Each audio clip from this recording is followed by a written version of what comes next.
So here's John Adams as ambassador to Europe and into France in 1777, saving our bacon. Comes back to the colonies. Massachusetts says, you've been doing a lot of stuff for the federal level. We need you here. Help us write our state constitution, which he does. And it's the oldest and still, in effect, constitution in the world for the Commonwealth of Massachusetts. He's then asked again by the colonies, say, hey, we need you to be an ambassador to Great Britain. And he's our first ambassador to Great Britain. He then becomes the first vice president. He actually ran for president, came in second to George Washington. No offense to John Adams, but really, you're not beating George Washington then. So he's vice president in 1789, and he becomes president himself in 1796. This man did more for the country that no one seems to know about, or at least has an active working understanding of.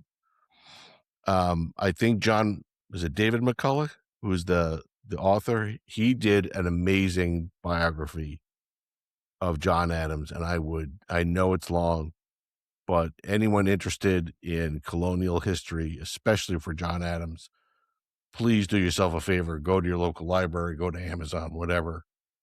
I have the book right over there. It's fantastic. It is just tremendous. And the things that he did, and these are people who took on these roles at their own personal detriment. Not only were they risking their hides literally during the revolution, because if they were caught, they'd be tarred, feather, hung, quartered, drawn, whatever. But even after the revolution and we gained our independence, the federal government wasn't paying these people a lot of money to go do this, to go do that. He was a successful attorney who gave up his practice to go do these things for the United States. Was he compensated? Sure. Was it anything probably commensurate to what he would have done should he have stayed here? No. I bet just about everything that's the case. But yet, his nation asks for his service again. He goes off after doing the Massachusetts Constitution, first ambassador to Great Britain.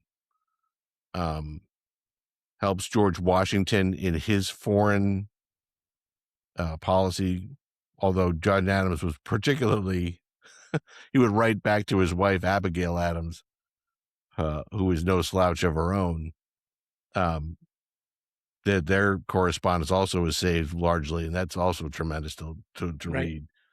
But he complained bitterly about being vice president. He's like, I'm just stuck on the sidelines. George doesn't ask me things that I really could help him with, but he does whatever he can.